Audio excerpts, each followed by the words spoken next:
Okay, welcome everyone. I'm so excited for those of us that are here, and I'm excited that Brad is going to be sharing with us tonight. I will let him introduce this topic.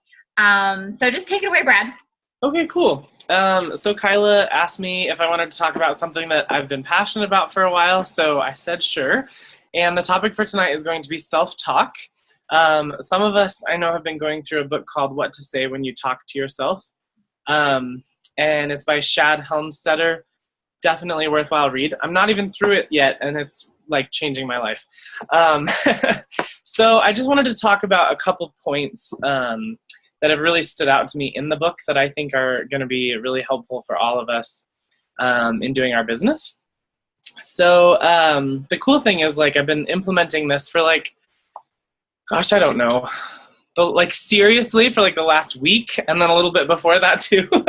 And it's already changing me. I was getting together with a friend yesterday, and she quit her job to start her own graphic design and photography business.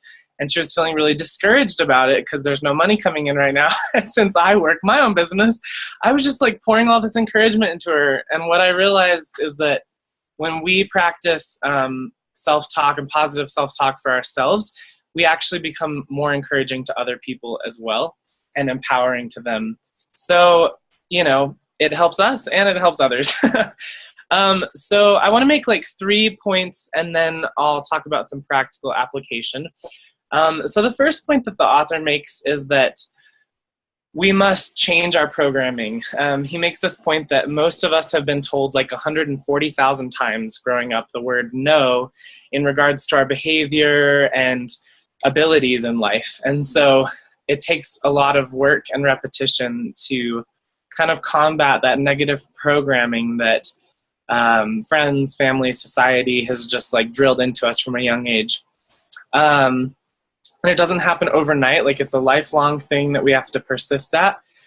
I love this quote. He says, self-talk changes the picture. It changes the programming, which creates the belief, which develops the attitude, which creates the feelings, which control the behavior.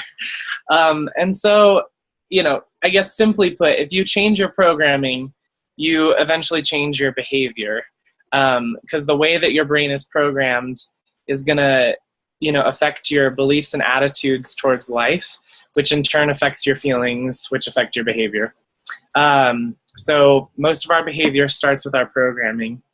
Another quote that I thought was worth reading was by Stephen R. Covey.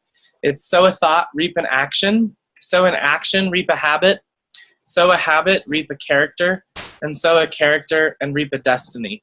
And I think that's so exciting because that's kind of what we're doing in our Plexus business. We're practicing the right thinking and practicing the right actions to eventually create good habits and character to hopefully have a successful destiny with Plexus, you could say. And then I love that he makes the point in regards to programming that the brain doesn't really care what we tell it. It's just designed to do what we tell it. So if you're putting in negative thoughts and lies and crap that the world's feeding you, the brain is going to do its job, and it's going to carry that out in your feelings and in your actions and the way you think throughout the day. But if you change that and feed it things that give it life and positivity and good beliefs about yourself, then eventually your brain is going to start working for you, and you're not going to have to work as hard to think that way. So that's kind of the first point. We must change our programming. And then the second point I want to talk about, it's kind of 4 subpoints, the 4 levels of self-talk. So the author talks about how everyone uses kind of multiple or one of these levels of self-talk. So the first level is called the level of negative acceptance. And this is kind of characterized by statements like, I can't, blah, blah, blah. If only I could, I wish I could, but I can't. And it's just negative. It works against us. I think a lot of us can relate to that in life. I know I can. You think about, I don't know, there's just been days with even Plexus where it's I see a diamond and I'm oh, if only I could get there. And so that type of self-talk is not helping us succeed. It's not helping us actually take positive action. It's working against us. So we don't want to be in level 1. So if you're in level 1, stop. Get out while you can. Exactly. Now that you know. So the second level is called the level of recognition and need to change.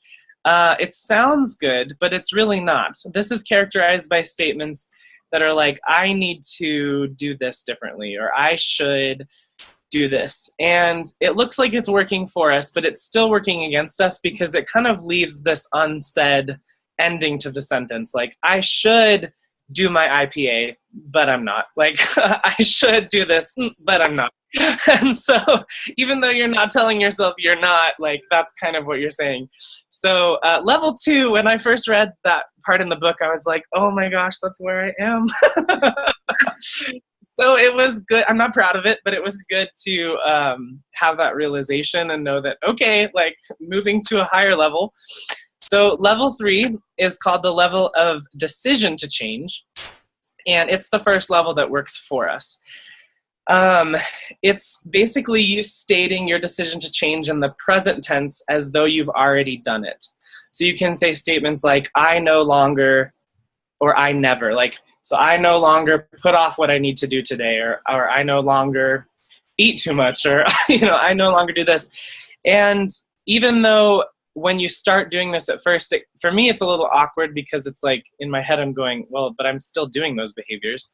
But what you're doing is you're telling your brain to stop letting you do those things. And so if you do it enough, eventually your brain's going to be like reprogrammed that, nope, that's not how I act. That's not what I do. I don't do that.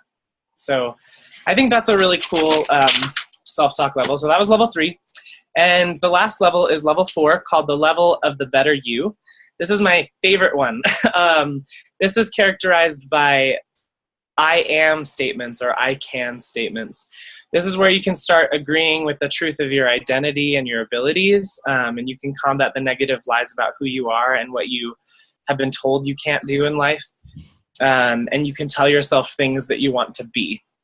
And so this is probably what most of my affirmations that I've been writing down lately have kind of come from that level 4, just because that's an area that I really struggle with, is like an area of identity and kind of believing in myself. And what I love about level 4 too is, if you're a Christian, you can throw in a lot of scripture about like who God says you are and really start to believe your true identity. Like, this is who God made me. I'm not going to listen to the lies about myself anymore. And I can't even tell you how powerful that this one has been this week, like just in doing my business. Because as we all can attest to, when you do multi-level marketing, there are going to be people that disapprove, and I'm a huge people pleaser. I've operated my whole life that way. I don't do well when people don't approve of my life decisions or my behaviors. And so this level has been really important for me in working the business when I do face rejection. Now, that doesn't happen a ton, but even just one time, because of how much of a people pleaser I am, can totally get me in the dumps. And so this week, like doing my IPA and kind of those level 4, talking to myself, like one thing I keep saying is, I am enough. I am enough. Like, it doesn't matter what those other people say about me. I am enough right now. So that's kind of 4 levels of self-talk. And then the last thing I wanted to talk about is the types of self-talk. So the author mentions 5 different types. And sorry, I'll try and go kind of fast through these. No, you're doing great. You're doing awesome. You've only been talking like 8 minutes. What? You've only been talking like 8 minutes. Oh, good. I must be talking fast. Okay, so the first type of self-talk is silent self-talk, and it's kind of self-explanatory. It goes on all the time. It can be conscious or unconscious, and we all do it all day long. It's just the thoughts that come in and out of our brain about ourselves, our circumstances, our situation. We all have silent self-talk, and kind of the first, really all it takes to change this type of self-talk is just an awareness of the self-talks that's going on in your brain. So that you just have to, like, it's not a ton of effort, but just a little bit of like, okay, what am I telling myself internally, throughout the day with my feelings and emotions and things that I'm going through. The second form of self-talk is self-speak, and it's anything that you say out loud to yourself or someone else about your own abilities, your future, your identity, etc. Just anything like that. So anything that's coming out of your mouth, and this is really an important one to change, because when you say something, it's almost more powerful than you just thinking it, because you're allowing someone else to acknowledge it, and then your own ears are hearing it back, and so it like is more reinforcement. And so I believe that words can give life or death, and so we have to be careful, what's coming out of our mouth. We make hundreds of comments or statements each day that's very influential to our brain, and we need to be intentional about it. That's something that I've noticed that I could improve on when I talk about just myself with my friends and things. So many times I say things like, I have no idea what I'm doing in life, or I have no plan, or I'm so messed up, blah, blah, blah.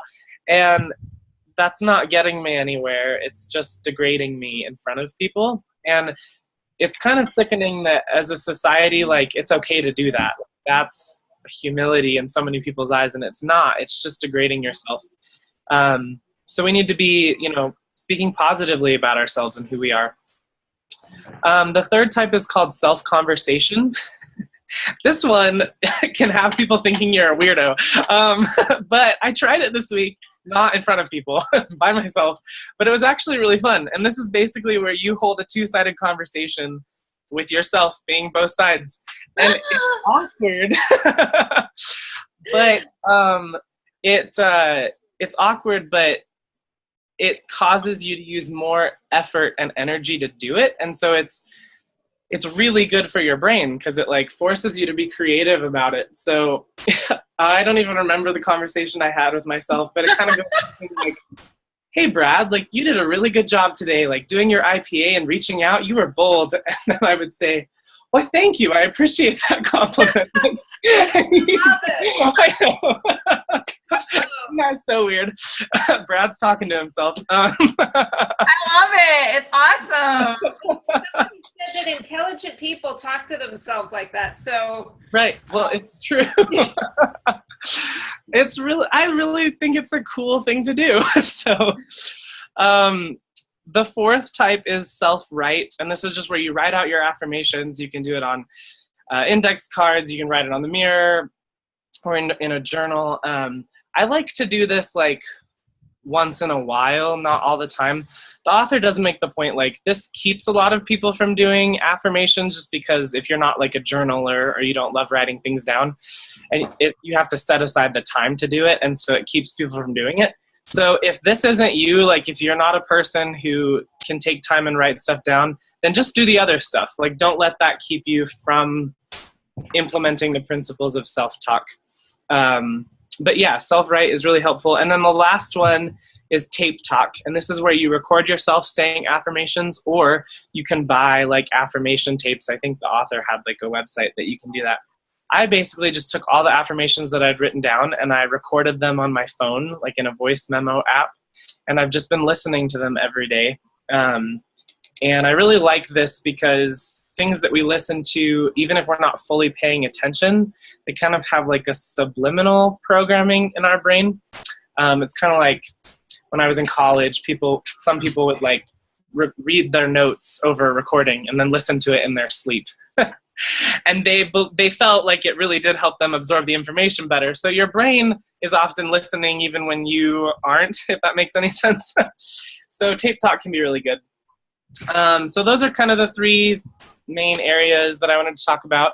And so some practical ideas I just wanted to throw out there for you guys to maybe try this week and see how you like them. I mentioned index cards. They're great because you can carry them with you, tape them to your steering wheel. Don't read too much while you're driving. Tape them to your mirror. Use them as bookmarks even. Like I've put, index cards in books before. Or you can like record them on your phone, like I just mentioned. I thought about doing like a plexus related recording for when I'm doing my business, and then affirmations for other areas of my life that I can just, use on a daily basis, or you can just write them on your phone. This idea was kind of fun. I did this today. Set like an alert to pop up on your phone to remind yourself of one of them.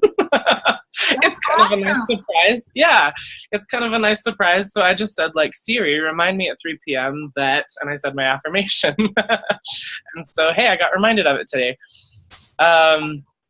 I mentioned a little bit about this. Include like Bible verses, motivational quotes that you love, or steal other people's affirmations. There are some awesome Plexus videos of people with affirmations, and I've stolen some of theirs to use as my own. So you don't even have to be super creative in order to do self-talk. There's enough of it done for you. And then do your affirmations and self-talk at strategic times, like right when you wake up, before and after you do your income-producing activity, because that can take a lot of courage sometimes to reach out to new people. And sometimes I need it after I reach out to new people, because I'm like, oh, what have I done? I have a mini freak out. And you can do it before a difficult task or a conversation. And so what I've noticed this week is that the more I've done this, the more it's trained my brain to automatically turn on positive self-talk when I'm feeling discouraged or low, which has been really encouraging. I've seen a big change in myself. I've still had like my discouraging moments this week, but I would say that this is helping me live a lot more victoriously. And it's really helping my business too. So anyway, that is all I have. Thank you for listening. Thank you for sharing. I am going to record my affirmations. I've been wanting to do that. And I have them like right beside me here. I have my board where I have them, or whatever you want to call it, where I have them with little tiny clips, like clothespins, and I have them on my pretty frame chicken wire thing here. But I want to record them and start listening to them, because I think that's going to make a real difference. I love that. And then I love how you did the reminder, like having your phone remind you of something, because there are those moments where you just need something out of the blue. Why not make it your own self, encouraging yourself out of the blue? I mean, we can all take a compliment, especially when it's unexpected. So have Siri do it for you. I love that. I love the tips. Lisa, do you have anything you wanted to add? Yes. Wow. The 4 levels of self-talk reminded me of something I heard from Dr. Nedley.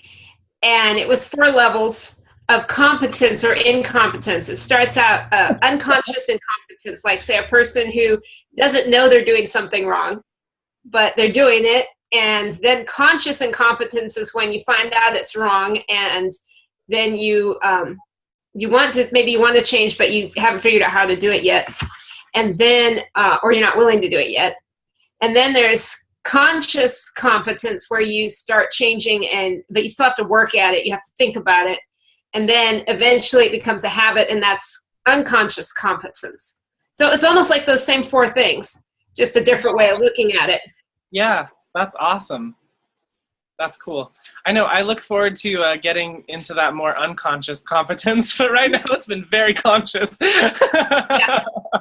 I think I hover somewhere between 2 and 3, depending on what it is. Yeah, I have to agree with you there. Yeah, that's great.